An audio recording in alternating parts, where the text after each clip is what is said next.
right before. Yeah, who's ready to learn about the Lord today? Well, I'm excited to be here this morning with you guys, to be looking at the Word of God and to be continuing on in our series of the wilderness. It's kind of been fun. Doing series was never really something that I felt good at, but or really like to do, because then you have to plan out before Saturday night, right? But it's been really good, and it's for me, and also just reflecting and remembering throughout the week. And so, if you were here last week, we talked about the first time that David was in the wilderness, and we talked about first point, that God has not abandoned you, right? That God sees your heart, that God has a purpose for you where you're at. Then going on, that we worship our way through the wilderness, that worship points our focus back to God. Then finally, that we prepare for the next step, just like David, by being excellent where we're at. So by doing a good job where you're at, that's going to prepare you for the next step. So I hope that was an encouragement this week. It was to me in thinking about this idea of the wilderness and going through the wilderness. And so I've been thinking a lot about it. The wilderness, and why do we get ourselves in some of these situations? Some of you guys might know, but I have a cousin named Jesse. And Jesse is like 6 months older than me. We grew up together, kind of the best, like cousins. If you grew up close with your cousins, you know they have to be your friend. And so we did everything together, always getting into trouble together because we were the same age. And so then once we got a little bit older and we got cars, then the trouble just like increases its magnitude of possibilities, right? And so I would go over, they lived in the peninsula, and I would sometimes drive over there to hang out with them. And one of the things we like to do, because they were near the water, is go out to an island called Blake Island. So his dad had a little aluminum boat, and we would load it up and take it out there and put it out in the water and just go mess around out there. And sometimes we get in trouble, but it was just a fun time. So one day we went out there, and it started to rain a little bit, so we thought, okay, let's head back. And as soon as we start heading back, the storm picks up. Now, this is the Puget Sound, so it's not a real storm, right? But when you're in a 13-foot aluminum boat, any wave feels like a storm. Okay, and so we're trying to get back in time, but it's just dumping rain, and we're going west, back to where Port Orchard is, and the wind is coming from the north, and so the waves are just coming over the side of the boat. Okay, and so I've been in boats a lot, but I don't really know like how you're supposed to handle storms and stuff. And so we're kind of trying to go a little bit at an angle so you hit the wave coming on, but it's just starting to swamp us. We don't have a cup or anything, so I'm trying to shovel out water with my hand. We also don't know how much gas we have, so we're a little bit worried about that too, right?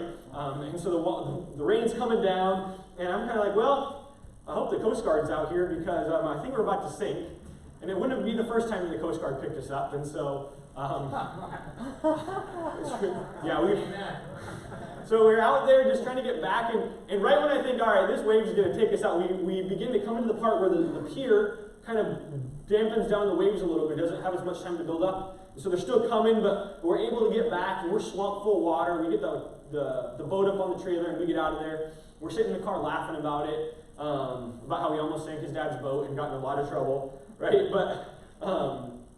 But it's funny thinking back about that, because if I asked you, for fun, would you like to go drive a boat into the middle of the Puget Sound and try to sink it? Most people would not choose that as their way of having fun, right? They wouldn't willingly choose that. I mean, we probably wouldn't have chosen that if we knew the outcome. But looking back, we're safe, the boat's safe, so we can laugh about it, right? But a lot of times that happens in life, is that we get into situations that we never meant to get into, and we look around and we think, how did I get here? Right? Like, how did I get into this job that is now just crushing down on me? How did I get into this relationship? Like, I didn't know that this was going to happen when I entered into this friendship or even this marriage. We can get into situations where we're looking around and we think, I'm in the middle of a storm right now. I'm in the middle of the wilderness. I don't know how I got here, but it's not very fun.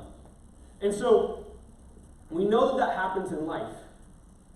And we talked last week about this idea of the wilderness, right? That a lot of times, it's not necessarily did good things or bad things happen to you, but it's did you choose to take a good or a bad perspective through it? What choice did you choose to have as the outcome? Because it's going to be difficult, right? We talked about it's going to be difficult and you're going to change. So are you going to be changed to be empowered, or are you going to change to be wounded? And that's really what we're going to continue looking at this week in the life of David. We have this statement that we're working off of. I don't know if you have it up there on the screen, but it says, we all go through the wilderness. So how will we face it? Because how we face it changes how we leave it. how we face it changes how we leave it. And so this morning we're going to continue on in this study of David, the man who went through the physical wilderness and also the spiritual wilderness. So last week we looked at the first time in his life where he was really abandoned as a shepherd into the wilderness. And then he came out and he killed Goliath, and that's kind of where we ended, right? So he kills Goliath.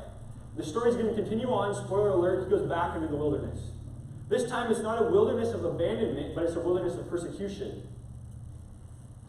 And as we study this, first service, someone came up to me afterwards and was asking me, because why did David lie, and how can we look at him as an example for that? You're going to see some times of deceit that go on. And really, as we look at whether it's the life of David or Saul or Samuel, these are all imperfect examples pointing us toward Jesus, who becomes our perfect example. Okay, and so we can't look at these people and say, I'm going to be exactly like David, but I know that there are some truths as we look through this story of how David showed us how we need to act through the wilderness, how we can change our perspective and be empowered through this time. And so if you look at the top of your notes, we have a lot of ground to cover. We're going to not read it all, because that would take forever, but we're going to be looking at the time between 1 Samuel 20, which is right after David kills Goliath, and going on into 2 Samuel 2. So let's pray this morning as we look at God's Word. Lord, I pray that you would speak to each one of us. God, me speaking, Lord, and all of us here. Lord, that you would be the one speaking to us, and that your Word would change our hearts. Lord, wherever we're at, God, if we need encouragement today, Lord, let this message be an encouragement. Lord, if we need a little bit of a whack on the head, God, I pray that you would give that to us this morning. Lord, that we would never be content where we're at. We wouldn't become lukewarm where we're at, God. But that all of us would grow closer to you, God, through your word. Yeah. We thank you for your word and the ability, God, to meet together. Bless us this morning. In your name, amen. Amen. Amen. So we pick up this story of David right after he kills Goliath. And so a lot changes in his life from when we saw him in the wilderness to now. First off, he's not living in the middle of the wilderness. He has a house, and he lives in Jerusalem, which is the biggest city. So he's going from the middle of nowhere to the biggest city in Israel. He has a job. He's working for the king now, killing people, not bears. He also has a new wife, because if you read before, by killing Goliath, he won himself a wife. So literally like the three biggest things in life, wife, house, job, those all changed for him. And more importantly, he's actually now noticed. Right? We see, if you read through there, that people are singing in the streets, Saul has slain his thousands, and David his tens of thousands. So he's one of the most popular people in Israel. Going from the middle of nowhere, no one's seeing him, to now he's being noticed. And so Saul, remember, God told Saul, you're not going to be the king forever. He doesn't know that David was anointed king, but he sees that David is rising in popularity. So he gets mad. So one day David's playing the harp for him, or the lyre, the guitar for him, and he gets mad, and so he throws a spear, tries to kill David. David leaves and he hides in the wilderness, and he ends up realizing this isn't just like a temporary, Saul got mad and I can come back. This is like Saul is trying to kill me. And so David ends up going back into the wilderness. He returns to that place that he probably thought he was going to leave now that he's being set up to be the king, but he has to go back. He's being persecuted. So the first place that he ends up on this return to the wilderness is the temple of Nob. Now when he gets there, he's secretly running. The priest doesn't know what's going on. He asks the priest for help, and the priest gives him some bread, some holy bread, because he'd kept himself. But he asks him for something else.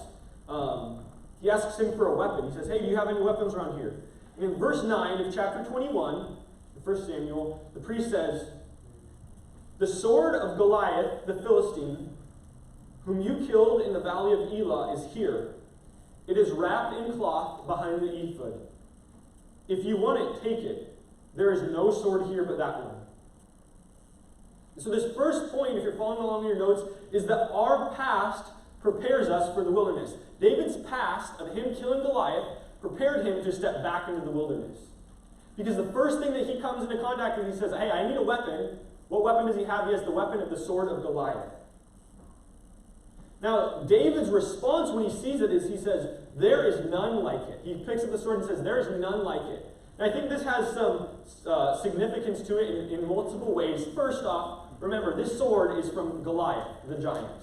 Okay, so this guy was 9 feet tall. Now, his sword is probably proportionate to his body, what I'm imagining. David is a Jew, which means he's probably not 9 feet tall. Okay, so this sword is significant. There's none like it because it stands out in its size and its weight. But more important than even just the size of the sword, this sword has a significance to David because it came from Goliath, whom he killed. It came from God proving his faithfulness to David. That every time David took that sword and he went into battle, he was holding a reminder in his hands that God had been faithful to him before. That he'd already been through a situation that seemed impossible, and not by his strength, but God was the one that delivered him. And see, our past prepares us for the next journey in the wilderness in the same way. Oftentimes, our past prepares us because we know God is faithful. Even also, we notice often that our past prepares us to help other people that are going through the wilderness. We can go through situations and say, I don't know why I went through this. And then later down the road say, wow, I was able to use that hurt, that time of trouble, to help someone else. I was able to speak into their life because I'd been through it. And although that situation wasn't good, I was able to turn it to good. We also know that when we want to reach a certain level, we want to prepare ourselves for those really troubling times. Oftentimes we have to start small. I love skiing, and so when you first start skiing, everyone wants to go up to Double Diamond, but if you go there on your first run, you're probably going to die, okay? Or cry, or both of those things. Right? You can't start off on the hardest lift. You have to start crying on the bunny hill, throwing your skis, saying, I'll never do this again, starting to get a little better, get to the blue, get a little higher, get to the yellow black. But it's the same in life as we can't just one day walk up and face a really traumatic situation in our life. That's not how we work as humans. Right? We have to build up our strength and as Christians build up our faith, our reliance on God to carry us through those times. And so a lot of times we don't know why we're going through things. It might simply just be for God to prove his faithfulness to us. It might just be preparing us for something that's to come. And that's what we see here with David, is that his past prepared him for the future wilderness. If you're following along in your notes, our past prepares us for our future wilderness. So David has his sword, now he's ready for his mission. And so continuing on, we're going to be going through this story chronologically. Hopefully the points line up, but sometimes they intermingle. So David leaves the temple, and he goes to Gath, where there's a Philistine stronghold. Now Gath, if you remember back to the story of Goliath, his title is Goliath of Gath. So this is the place where Goliath is from. So if you think these people don't know about David, they probably know about the guy who killed their prize fighter. They probably know about David, okay? And he's forced to flee because Saul's chasing him, and he's forced to flee to this Philistine stronghold. Picking up the story, 1 Samuel 21, 10 through 13, if you're following along. 21, 10 through 13. Now that day, David fled from Saul and went to Achish, king of Gath. But the servants of Achish said to him, Isn't this David, the king of the land? Isn't he the one they sing about in their dances? Saul has slain his thousands and David his tens of thousands. So David took these words to heart and was very much afraid of Achish, king of Gath. So he pretended to be insane in their presence. And while he was in their hand, he acted like a madman, making marks on the door of the gates and letting saliva run down his beard. So David's in not a good place. He's first off being chased by Saul. And so because he's being chased by Saul, Saul's the king of Israel, he has to leave Israel. Now the map of where Israel's at in proportion to its neighbors has not changed much since this time. Right? Israel now and Israel then is surrounded by enemies. And so for David to leave, he has to go into the hands of his enemies. There's nowhere else for him to run. So he gets there and he's forced to act like a crazy person. Like sometimes you get kind of goofy, right? You get tired and you act a little crazy. No, the man who was anointed to be king of Israel is having to purposely act like a crazy person. To let drool run down his face, to probably go without food, to carve on doors, to yell crazy things, right? This must be an incredibly demeaning time for him. A time where if I was in that situation, I would be questioning God, did you really call me to be king? Was that really you? Are you really going to be faithful to that? We see one of the first Psalms that he writes, Psalms 34, is from this time. It says, before verse 1, it says, this psalm was written while David was in Gath acting like a crazy person. That's the title of the psalm. Okay, and I'll just read a couple verses out of this. Verse 1, I will extol the Lord at all times. His praise will always be on my lips. Taste and see that the Lord is good. Blessed is the one who takes refuge in him. The eyes of the Lord are on the righteous. His ears are attentive to their cry. The righteous cry out, and the Lord hears them. He delivers them from their troubles. The righteous person may have troubles, but the Lord delivers him from them all. So David had faith in things that he could not see. David had faith in what was to come, and that's the same for us. We need to take faith in what is to come. David was believing that God was going to answer his prayers without any visible reason, any visible evidence of that. And that's really what faith is, right? We learn about the definition of faith from Hebrews 11:1. It says, now faith is what we hope for, and faith is confidence of what we hope for, and assurance of what we do not see. So faith is about making God's reality our reality. Yeah. Right now, if you're watching the news, the coronavirus is kind of like big on the news, right? Everyone's worried that they're gonna catch that. It's interesting thinking about viruses and how we've understood them over time, because now we understand what viruses do because we created a microscope that can look down and see the virus or see the sickness.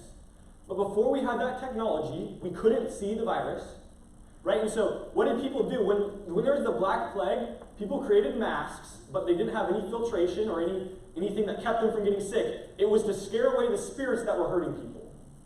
Okay, so they didn't understand what a virus was because they couldn't see it, so they said it must be spirits. Let's create something visible that we can use to fight against this. So they created these really scary masks, and they thought that would protect them from the virus. And then now that we've seen what a virus does, we create masks that actually help protect us from that.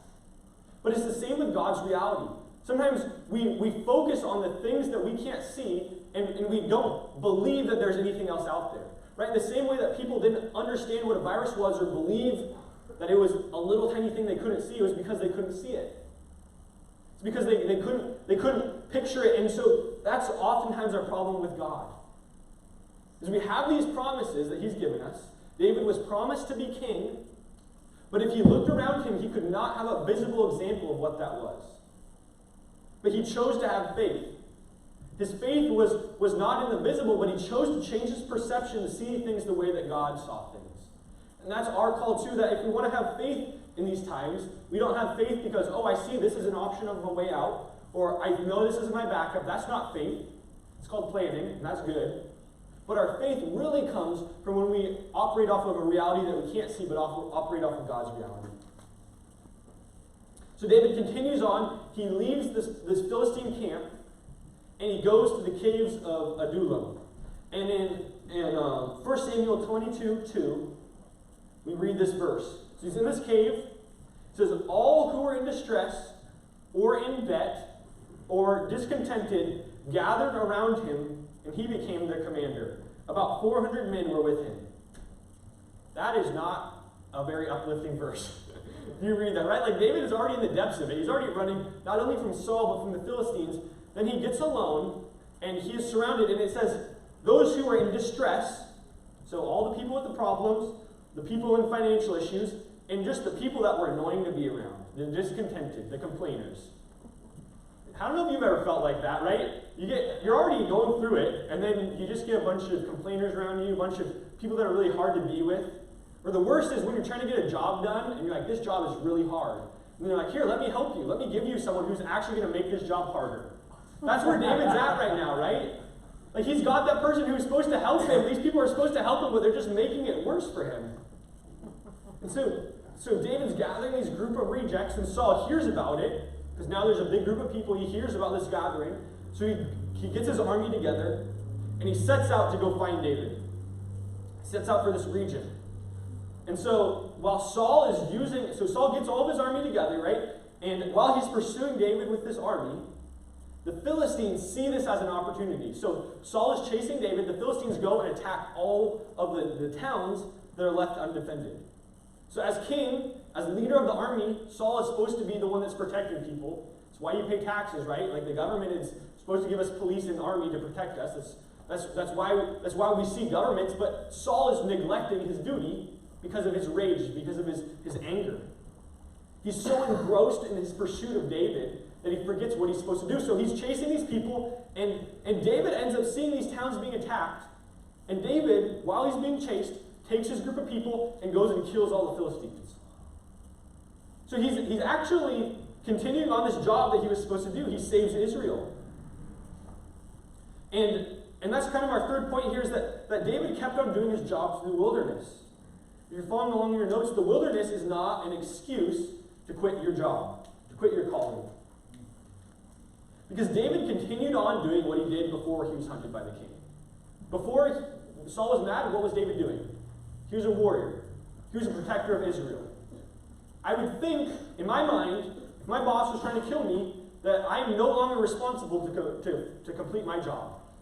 Right? That just seems like a logical train of thought. But David doesn't see it that way. Saul is chasing him, trying to kill him, and David continues on doing his job. See, the wilderness can become an excuse for us in our lives to just drop everything. Now, I want to preface this. I get it that you can get overwhelmed in life, and that sometimes you need to let things go. That's a healthy, mature way to look at life. Okay? Don't get yourself overwhelmed. Don't just do too many things, so don't hear that from me. But I think this is a warning for us, because we can go through life, the wilderness being hard times, busy times, unexpected tragedies, and those things can begin to push out the callings, the jobs in our life, the things that we've accepted to do, the things that we've been called to do. I would love to help out with that, but I'm just too busy right now. Maybe when my life gets a little less hectic, we can do that, right? Or I have to let that go because I just have too much else going on. And those all can be legitimate things, but we need to be careful that we don't let those push and push and push until we don't have enough energy or time to do what God has called us to do. Because that can be a real, a way that the enemy distracts us, is by letting all these other things crowd out the most important, what God has called us to do. And so we need to keep on doing that. Like David, we need to keep on that job. God has called us to be diligent, to be faithful through the wilderness. And so hold on to that. If there's something that you know God has called you to do, I get it. Life gets hard. Maybe you have to let go of it for a time, but don't let that distract you and push out. Don't let life push out what God has called you to do. Allow there to be time. Allow there to be energy for those opportunities. Even in relationships. I mean, a lot of times that's what gets pushed out in my life, is being able to spend time with people, or see people, or speak into people's lives. You get so busy doing things. It's kind of funny too, working here in a church, like you can get so busy doing things that you forget what the purpose of this all is. And so don't let those things push out what God's really calling you to do. What's worse is that David actually, not only is he doing his job, he's doing the job of the king. Right? Saul was the one supposed to be protecting Israel, but David takes over for him. And it reminds me, because sometimes you get into situations, you're working with people, and there's disagreements. And so because of that disagreement, you say, well, I'm just going to let it all burn. And that's going to prove that I was right. Like, you think you can do it better than me? Well, try doing it without me. And that's what probably my natural instinct would have been to do here, right? If David doesn't defend these towns, Saul is not going to have a very good re-election campaign. When they say, didn't you just let all those towns get defeated by the Philistines? So David's actually not only taking up his job, but he's protecting the reputation, protecting the name of Saul. Yeah. He's not worried about proving himself right, showing that, hey, look, you guys, like, I'm the better one here. No, he's more worried about what God has called him to do than showing that he's right. He's not worried about protecting his reputation or protecting his glory. He's focused on doing the job that God has called him to. And so remember, the wilderness cannot be an excuse to quit your calling. Continue on. David wasn't fighting for his honor in the wilderness, like we just said. He was not worried about protecting his honor or elevating his name. He was focused on protecting what the Lord had called him to. And we see that really evident in this next story. And so, continuing on in our story, David defeats the Philistines, still running from Saul. Maybe Saul heard about him protecting these towns, and so Saul gets really close. In 1 Samuel 24, starting in verse 3, 1 Samuel 24, 3, we pick up this story. It says, he came to the sheep pens along the way. A cave was there, and Saul went in to relieve himself. David and his men were far back in the cave. The men said, "This is the day the Lord has spoken of, when he said to you, I will give your enemies into your hands to deal with as you wish." Then David crept unnoticed and cut off the corner of Saul's robe. Afterwards, David was conscience-stricken for having cut off the corner of his robe, and he said to his men, "The Lord forbid that I should do such a thing to my master, the Lord's anointed, or lay a hand on him, for he was anointed of the Lord." With these words, David sharply rebuked his men and did not allow them to attack Saul. And Saul left the cave and went on his way. So just to summarize all of that, Saul's chasing David. He's so close that he goes into a cave to relieve himself.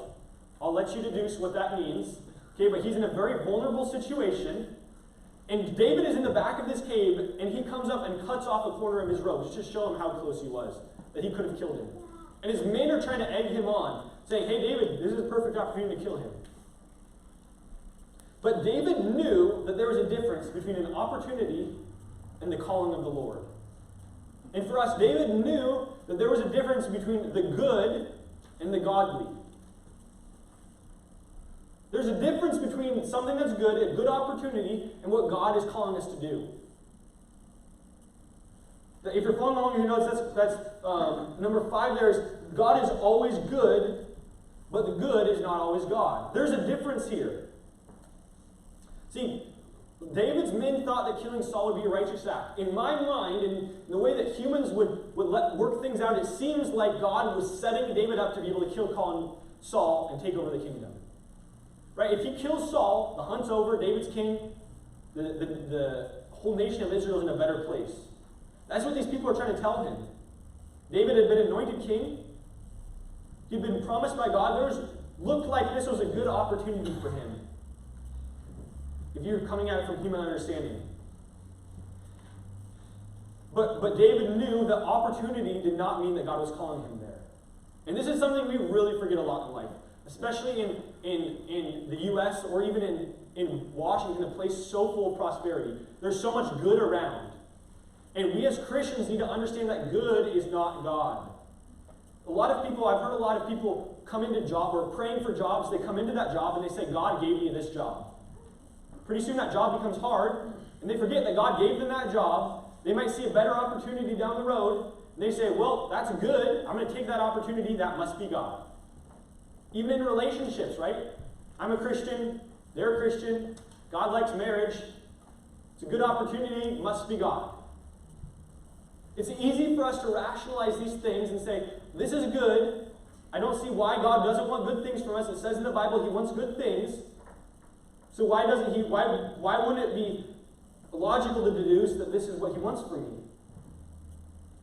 We convince ourselves that because He wants the best for us, that these things are from Him. But we need a perspective shift. Now I'm going to read a verse that I'm sure a lot of you have heard, or at least heard part of it. Psalms 37, verse 4. It says, "Delight yourself in the Lord, and He will give you the desires of your heart." We love the second part of that verse. The Lord will give us the desires of our heart. That's great. Man, God's going to give me everything that I want. But we forget that it says, delight yourself in the Lord. Delight yourself in the Lord means find your joy, find your purpose, find your meaning in what the Lord says is good. And when you start to do that, what you think is good and what God thinks is good begin to come in sync. And when that happens, the Lord will definitely give you the desires of your heart because He has good things for you. And you see good the way that God sees good. Sometimes it might come in financial blessing. That is a blessing from the Lord. He blesses people in that way. But it doesn't always. Sometimes the blessing comes in, you learned a lesson because you went through a really hard thing. Right? In our human understanding, we think that good means easy, comfortable, pretty. Like that's what good means to us. But God, when we get a perspective shift, when we delight ourselves in the Lord, we begin to understand that good actually means something else. We see that good means stuff that brings us closer to God. Good is relieving suffering in the world from people who really have it. Good is helping ourselves grow. So we need to follow the godly, not the good. Yeah. And when we say the godly, not the good, Luke reminded me of a great example this week that a square is a rectangle but not all rectangles are squares. Like, I don't know if you guys remember back to geometry, that's a principle, right? So square, all sides are equal, and rectangle, two sides and two sides have to be equal. So sometimes a square is a rectangle, but a rectangle is not a square. God is always good. We know that from Scripture. God is always good, but good is not always God. Okay? God is always good, but good is not always God. And the danger with this is sometimes we say, God, I want to thank you for all the blessings, so anytime something good comes down the road, I will thank you for that. That's good. Have an attitude of thanks. But if you thank God for something that's good, that's not from Him, and it fails, what does that do to your perception of God? If you see something good, a good job opportunity, let's say, that's good, and you take it and it doesn't work out, God failed you in your mind. Because you projected that God was the one leading you there because it was good. And that's what's so damaging to us is when we start to believe this. Is we can't project things that aren't from God onto things, or God onto things that aren't from Him. So we need to protect our mind. That when we're in the wilderness,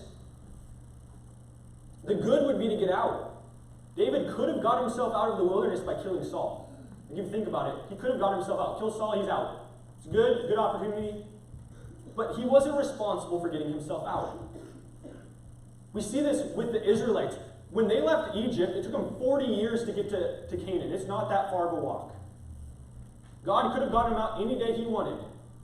But the Israelites weren't responsible for getting themselves out. They were responsible for being faithful in that time. And for us, we are not responsible for getting ourselves out of the situations that seem like the wilderness around us. That's God's job, and He will be faithful. Do not think that it's your job to get yourself out. It's your job to be faithful in that time. And that's what David realized. He said, I could get myself out now, but God has called me to be faithful. This is the Lord's anointed, and I will be faithful to that. Even if it means it's another 40 years before I'm king, I hold on to that promise, but I will follow what God is calling me to. And so we follow God, not the good. It's kind of hard, though, sometimes. What is good? Like, that can be a question. Like, what is God and what is good? What is God really calling me to? I mean, I do a lot of actions in my life that I don't ask God before. I got in my car this morning, and I didn't ask God, should I turn the key right now? Right? Like, there are things that we don't ask God for all those things. So when do we really need to do that? We know that killing, sometimes God used that as a necessary good, but that's not something that's from God. Do not murder. It's one of the 10 commandments. And so when David was about to commit murder, whether or not it's for a good cause, he could pause and say, is this really from God? Right? Because that was not something that God calls people to do in general. And in the same in our life, what are the things that are from God that we can recognize, I don't really need to ask about this? And what are the things that God does not value? In jobs, something that we hold value a lot is money, right? If there's a situation that has a financial gain, we see that as the good. What God often sees as good is you're in a place where you're able to shine His light, maybe to people that will never see another Christian. So our good is money. God says, don't worry about that, I'll take care of you. The good is you being my witness here.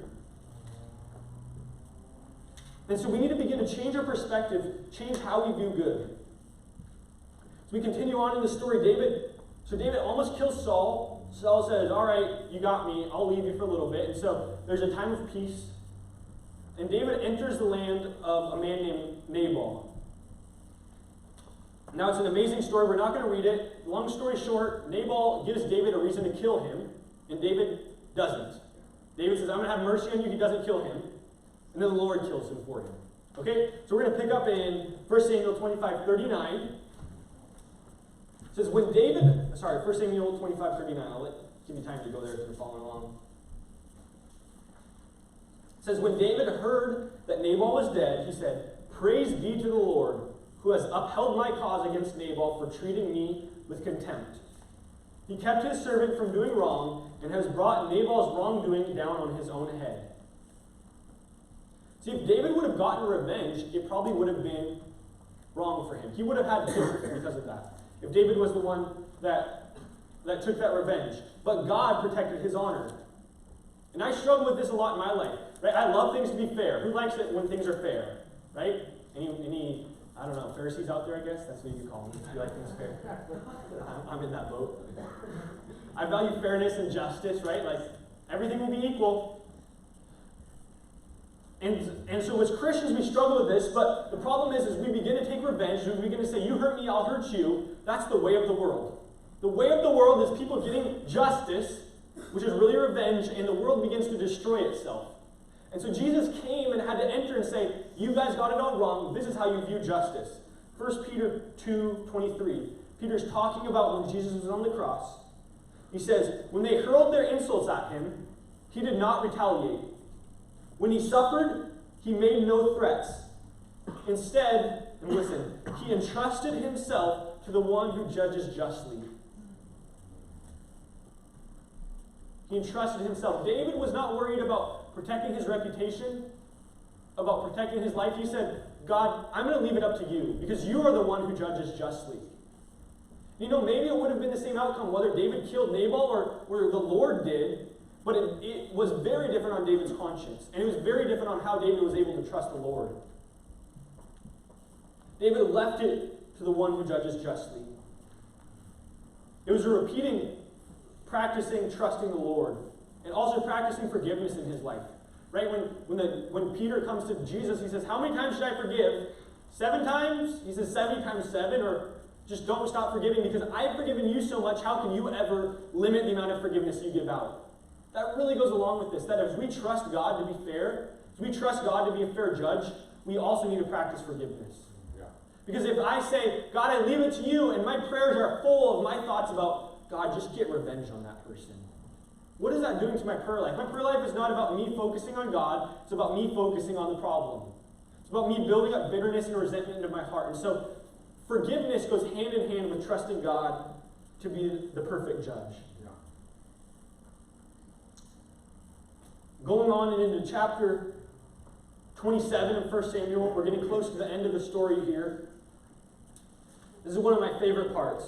So to summarize what's going on here is David, once again, he forgives, Saul once again tries to kill him.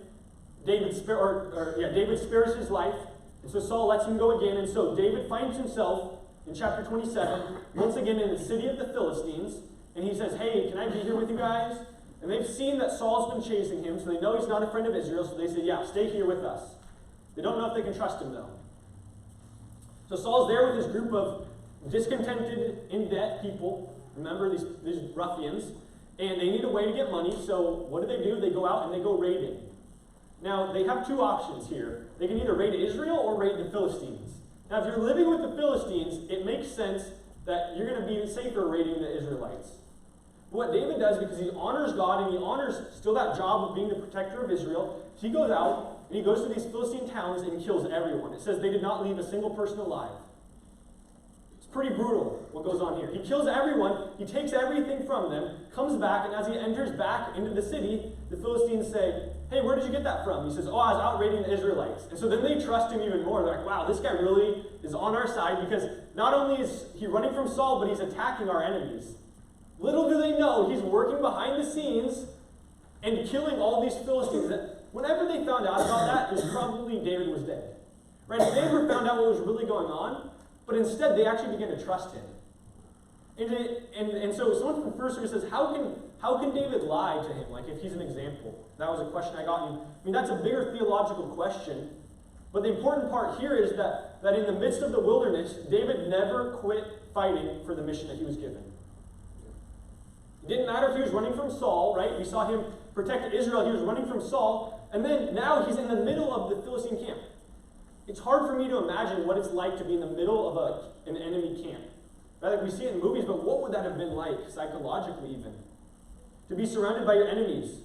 But he never quit fighting for Israel. It didn't matter where he was at. And that needs to be the posture that we take as well. That in life, even when we feel like we're in the middle of the enemy camp, that we do not quit fighting for what God has called us to. A lot of you guys have jobs where you probably feel like you're in the midst of the Philistine camp. Lisa, I think, is done with the kids, but she's a person, she's in the middle of the Philistine camp every day at work. It's also called the UW, okay? I don't know if you modern day Philistine camp, but that seems like one to me, right? But she chooses to be at mission in that place, a place where people are persecuting her for her faith, for her beliefs, where her job could be at stake. but she goes out on mission. I was talking to Ishmael this week about the cell group, which I'm so excited about us starting, but we were just talking about even in the construction industry, some of the people that you come into contact with. Right? He's got there are some hard guys that are in the construction industry. Even just like he's got a guy working for him, he's a great guy, but what's his name again? No. The guy who lives in your property. Anyways, he's got a guy working for him. When you go to shake his hand, he has like concrete that replaced his fingernails. Dave's his name. But this is a hard dude, right? Like when you're in the construction industry, you're not around a bunch of people that are like, I really respect your opinions about things. That's what right? Like, that's not what usually happens. But he said, no, where I'm at, I'm choosing to be on mission. He even talked about like wanting to start a cell group. He wants a place to invite people who would never come to church. It doesn't matter where we're at. We need to be on mission for what God has called us to. We need to see where we're at as an opportunity to fight for the camp of Israel. An opportunity to fight for what God has called us to be his witnesses. Because if David could find a way to fight for the Lord, even when he was running from Saul, and even when he was in the middle of the enemy camp, you can find a way to fight for what God is calling you to at your work, in your social circles, in your family.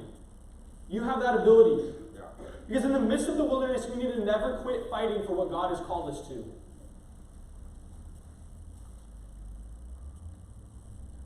Let that hit home. That no matter where we're at, I mean, sometimes it seems so hard.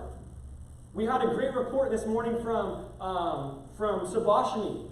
She was taking her family to church today. I mean, she's the only Christian in a place full of Hindus, and she went to India, not to go on vacation, but because she had a disease that she couldn't get healed. I mean, talk about the middle of the wilderness. Physically, she's under attack, and spiritually, she's under attack, and yet she says, I'm on mission, and now she's taking her whole family to church. That should be an encouragement to us. It doesn't matter where we're at. God does not negate the fact that times get hard. God does not negate that there are challenging situations that maybe you need to be pragmatic about. Maybe you can't wear I love Jesus and talk to everyone at your work, right? That might not be how you're a witness. But be intentional about your relationships, about the people that you talk to, about the way that you act. People see that you're going to act different. Right? If you're cutthroat at your job, is that really going to be a witness to God of you representing him? So in the midst of the wilderness, we need to never quit fighting on that mission. Finally, we get to the point, the end of the story. The Philistines and Saul come together for a big battle, and David's not invited to come because they still don't trust him that much. And so he goes out and he's raiding the Philistines while they're at battle. But in the middle of this battle, Saul is killed. And so in 2 Samuel chapter 2, David gives us a lament, a song of sadness about Saul being killed, which just blows my mind that he can just view God's power in that way. But he has a song of sadness, and then he does something that's amazing. He goes before the Lord and says, God, should I now go up and take up the crown of Israel? I mean, it's a repeating of the themes that we've been seeing, but David is not willing to step out and to take the crown if that's not what God is calling him to. He's not willing to go and take that good if that's not what God's calling him to. He asks for the guidance and the leading of the Lord no matter where he's going. Let that be an encouragement to us, that no matter what we come up to, even when it seems so promising, that we say, God, I'm following what you're calling me to, not what I want to do. I'm following the godly, not the good. And so David then becomes king. God allows him to be king. And he comes out of the wilderness. But as we look back at this time, there are 18 Psalms, and I think they're going to be up on the screen. We're not going to read them, but just the numbers. There are 18 Psalms that were written during this time in the wilderness. It's kind of hard to know for sure, but this is what we guess. There are 18 Psalms, and they're all declarations in the most difficult time of David's life of God's goodness. Of saying God is faithful no matter what. And there's an element in there of wrestling. There's an element in there of saying, God, I don't understand this. And so, as we close this morning, I think that's an important thought for us. That we allow ourselves to wrestle with God. We allow ourselves to ask those questions. The scariest thing to me is a Christian that's not asking questions. If you're not struggling at some point in your life with God, where are you in this? I don't think you're really looking. So David asked these questions. He struggled through these times, but in the midst of that, he said, God, I trust you. He said, I don't understand. Why do the wicked keep prospering? Why do the righteous suffer? God, I don't understand this, but I trust you. And that needs to be our outlook as we go through the wilderness, as we go through these hard times, that God, even when there's bad that I don't understand, I trust you that you're preparing me for something good. I trust you that you have a plan through this. I trust that I can follow you're the godly, not the good, and there is good in that. Because God, you are always good. And I can trust that you are preparing a way for me to never give up, no matter where I'm at. So I don't know what of those points really stuck out to you this morning. Maybe it was all of them, maybe it was one. But as we sing this song in response, I would encourage you to take that to heart. Saying, God, in the midst of the wilderness, I am choosing to grow this week by doing this. Whether you write it down, whether you just come up with it in your head, come up with an actual response, a physical response, not, oh, I'll trust God, but how will I trust God? How will I act on this? As we sing this song this morning, let's reflect on that. Amen. All right, if you guys want to stand this morning as we sing, we'll close in prayer.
Your ways are higher than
for fitting along with this message because we saw last week as David came out, the cry of his heart was, God, I trust you. My hope is in you. It's the same here that no matter what he went through, the difficulties, his statement was, God, I trust you. So that's something we all need to grow in. We continually need to grow in is God saying, God, I trust you. In the midst of this wilderness, I trust you. So we're going to have a time, we trust God. He's the one that carries us through, but also God has given us the church. That's the purpose of the church, is to help carry one another. So if you would like prayer, please come forward. This week, if you're going through struggles, if you'd like to meet, if you just need help with something at your home, reach out. That's what we're supposed to be. We're not supposed to go through this wilderness alone. We'll see next week about when David goes through the wilderness and the people that he had to rely on. But as we sing that song maybe one more time, feel free to come forward. Let's close in prayer. Dear Lord, I thank you, God, for your word that speaks to us. Lord, it is powerful. Lord, we can read your word 1,000 times and it will speak something new to us. Lord, let us be people that are operating out of truth and love. The truth of your word, God. The love of your grace. Let that be what people see when they see us. Lord, I pray for each and every person here today, God, as we speak about the wilderness, as we know the wilderness is a reality in our lives. Lord, whatever they're going through, I don't know what it is, God, but you do. You see them. Yeah. Lord, be speaking now to each and every person here. Yeah. Touching their heart in the way that you know is good. Lord, let us be people that live our lives reflecting of you, trusting in you no matter what comes. Lord, I thank you that there is a victory that we can hold on to, a promise that we can hold on to, God, that you are coming back. Lord, that you have already defeated the grave.